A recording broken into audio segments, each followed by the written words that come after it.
جو ہمارے زمانے کے امام کا توسل ہے، اللہم صلی علی محمد وعلی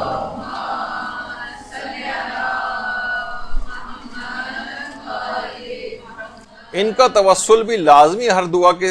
شروع میں اختیار کیا جائے۔ آیت اللہ بہجت یہ فرماتے تھے کہ اصلاح نماز پر ہی تمام ظاہر اور باطن کی درستگی کا انحصار ہے، یعنی جتنی آپ کی نماز اچھی ہوگی اتنی ہی آپ کی ظاہری اصلاح بھی آپ کی ہوگی اور باطن کی اصلاح بھی ہوگی۔ فرماتے ہیں نمازوں کو شروع کرنے سے پہلے حضرت حجت سے توسل اختیار کرو اور پھر نماز شروع کرو۔ السلام علیکہ یا ابا عبداللہ الحسین، تو ابھی آپ نے اس سے پہلے سنا۔ اس کے بعد ایک سلام امام زمانہ کو بھی کر لیا جائے نمازوں کو شروع ہونے سے پہلے۔ وہ فرماتے تھے، جو کہ زیارت جامعہ کا جملہ ہے نا کہ بموالاتکم تقبل الطاعۃ المفترضہ،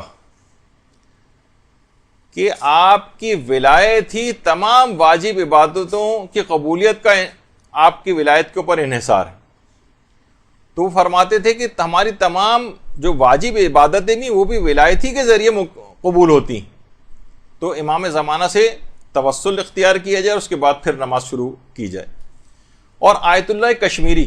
آیت اللہ سید عبد الکریم کشمیری فرماتے تھے کہ امام زمانہ سے توسل پیدا کرنے کا بھی ایک طریقہ ہے، جیسے کہ ابھی آپ نے امام حسین کے سلسلے میں سنا۔ وہ فرماتے تھے ایک تو زیارت آل یاسین، اگر آپ دعاؤں سے پہلے آپ زیارت آل یاسین اگر پڑھ لیں اور اس کے بعد ایک جملہ کہیں، المستغاث بک یا ابن الحسن والمستعان بک یا ابن الحسن، یہ جملہ کہیں، اور اس کے بعد کہیں یا صاحب الزما ادرکنی یا صاحب الزما اغیثنی۔ یہ جملہ اگر آپ کہیں تو فوراً حضرت امام زمانہ علیہ السلام سے توسل پیدا ہو جائے گا، اور اس کے بعد ان کے حوالے سے جو دعا کرنی چاہیں کریں اس جملے کو پڑھنے کے بعد۔ اور فرماتے ہیں کہ اگر زیارت آل یاسین بھی اس سے پہلے پڑھ لی جائے تو اس سے بھی ایک توسل پیدا ہو جاتا ہے۔ اور یہ بھی فرماتے تھے آیت اللہ سید عبد الکریم کشمیری کے روزانہ ایک مومن کو چاہیے، اصولاً ہمارے پاس ٹائم نہیں ہے ہم لوگوں کے پاس امام زمانہ کے لیے، کہتے تھے کہ روزانہ خلوت میں 1 گھنٹہ امام زمانہ سے بات کرے۔ ان کے لیے ان کی بات کرنے سے مراد یہ ہے کہ ان زیارات پڑھے، ان کے لیے ان کی جو دعائیں ہیں وہ پڑھے، اپنی دعاؤں کے اندر بار بار ان کو وسیلہ قرار دے۔ 1 گھنٹہ خلوت میں امام زمانہ کے ساتھ ایک مومن، لیکن ہمیں بہت عجیب سا لگتا ہے، ہمارے پاس تو 5 منٹ بھی نہیں ہے امام زمانہ کے لیے، اپنی گفتگو میں ہم امام زمانہ کا تذکرہ نہیں کرتے، تو یہاں تک فرماتے تھے۔ تو اور بعض علماء تو یہ فرماتے ہیں کہ شب قدر میں اپنی تمام دعاؤں کو اگر انسان بھول جائے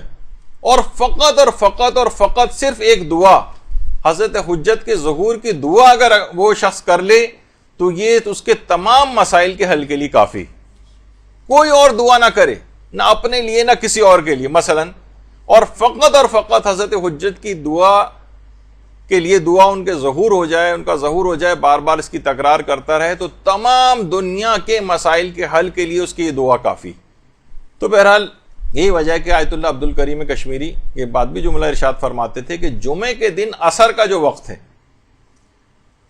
اور ہفتے کی جو شب ہے،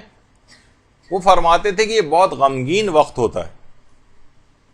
جمعے کے دن عصر کا وقت اور ہفتے کی شب کا جو وقت ہے، فرماتے ہیں بہت غمگین وقت ہے کہ تمام شیعوں کے اعمال ان اوقات میں امام زمانہ کے حضور پیش کیے جاتے ہیں، اور ان کے اعمال کو دیکھ کر جو برے اعمال ہوتے ہیں امام افسردہ اور غمگین ہو جاتے ہیں۔ لہٰذا یہ وقت ہی بہت غمگین ہے۔ زیادہ تر افراد جو شیعوں کے اندر ہیں وہ اس قسم کے اعمال انجام دیتے ہیں کہ امام اکثر و بیشتر ان کے اعمال کو دیکھ کر غمگین اور رنجیدہ ہوتے ہیں، کہ وہ وقت ہی تقریباً غمزدگی کا ہو گیا ہے۔